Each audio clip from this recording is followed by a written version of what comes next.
টোকিওতে সন্ধ্যার আধার অপেক্ষা করছিল এক দীপ্তিময় আলোর, যে আলোর সূচনা হবে বাংলাদেশ ও জাপানের ঐতিহাসিক এক বন্ধনের। বাংলাদেশের চলমান রাজনৈতিক অস্থিরতার মাঝেও সবাই একই প্রতীক্ষায়, কি হতে যাচ্ছে জাপানে। 28 মে 2025 প্রধান উপদেষ্টা অধ্যাপক মোহাম্মদ ইউনুস 4 দিনের সরকারি সফরে তার সফর সঙ্গীদের নিয়ে জাপানের রাজধানী টোকিও পৌঁছান। এদিকে বাংলাদেশে একটি মহল এই সফর নিয়েও নানা সমালোচনা ও প্রোপাগান্ডা ছড়াতে শুরু করে। ডক্টর ইউনুস টোকিও সফরের সূচনা করেন জাপানের সাবেক প্রধানমন্ত্রী এবং জাপান বাংলাদেশ পার্লামেন্টারি ফ্রেন্ডশিপ লীগের সভাপতি তারো আসোর সঙ্গে বৈঠকের মধ্য দিয়ে। এ সময় ডিসেম্বর থেকে জুনের মধ্যে বাংলাদেশের জাতীয় নির্বাচন অনুষ্ঠানের অঙ্গীকার পুনর্ব্যক্ত করেন ডক্টর ইউনুস। RICL TMX, যুগের পর যুগ স্থাপনা থাকে মজবুত। রোহিঙ্গা সংকট সমাধান এবং বাংলাদেশে অবস্থানরত প্রায় 12 লাখ রোহিঙ্গা শরণার্থীকে তাদের নিজ দেশে প্রত্যাবাসনে ইয়োহেই সাসাকাওয়ার সহযোগিতা কামনা করেন ডক্টর ইউনুস। কেননা সাসাকাওয়া 150 বারের বেশি মিয়ানমার সফর করেছেন এবং তিনি মিয়ানমার সরকার ও শতাধিক জাতি গোষ্ঠীর কাছে গভীর শ্রদ্ধার পাত্র।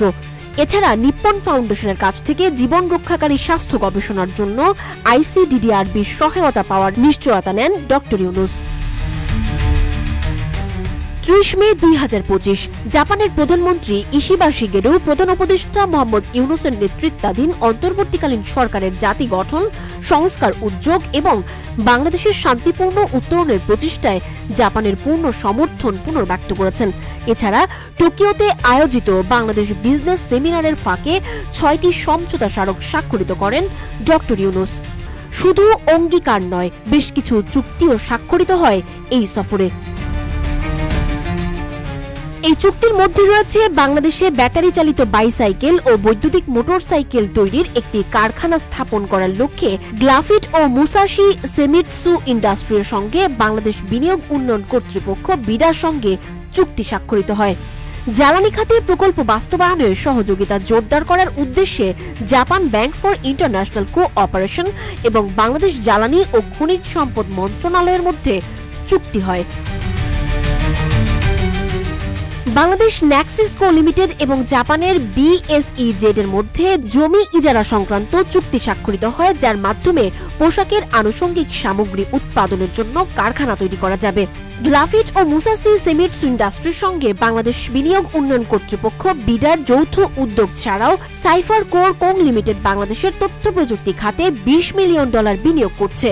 জাইকার সাথে স্বাক্ষরিত বিডার এক সমঝোতা অনুযায়ী বাংলাদেশের বিভিন্ন বিনিয়োগ সংস্থার পরিচালিত সেবাগুলো একত্র করে ইন্টিগ্রেটেড সিঙ্গেল উইন্ডো প্ল্যাটফর্ম গঠনের জন্য প্রযুক্তিগত সহায়তা দেবে জাইকা। তাকাতোশি নাকামুরা এর উদ্ভাবিত সম্পূর্ণ সাইফার প্রযুক্তি ব্যবহৃত হবে একটি জাতীয় পাইলট প্রকল্পে, যা বাংলাদেশকে একটি কোয়ান্টাম সহনশীল ডিজিটাল অর্থনীতিতে রূপান্তরের লক্ষ্যে কাজ করবে।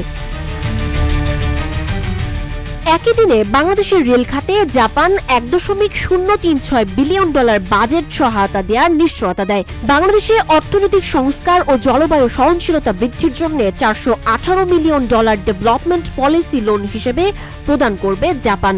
জয়দেবপুর ঈশ্বরদী রেলপথকে ডুয়াল গেজ ডাবল লাইনে উন্নীত করার জন্য আরও $641 মিলিয়ন ঋণ হিসেবে প্রদান করবে জাপান।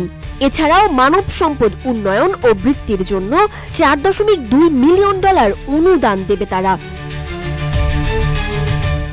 জাপান সফরে ডক্টর ইউনুসের যা অর্জন, তাতে বাংলাদেশ জাপান সম্পর্ক এবার এক নতুন মাত্রায় প্রবেশ করবে এমনটাই আভাস পাচ্ছেন বিশেষজ্ঞরা। এতে শুধু দুই দেশের বন্ধুত্ব নয়, বরং ভবিষ্যতে অর্থনৈতিক ও প্রযুক্তিগত অগ্রযাত্রার পথ সুগম হবে, সে নিশ্চয়তাও ইতোমধ্যেই মিলে গেছে। সানজিদা আফরিন সোনিয়া, রূপালী বাংলাদেশ।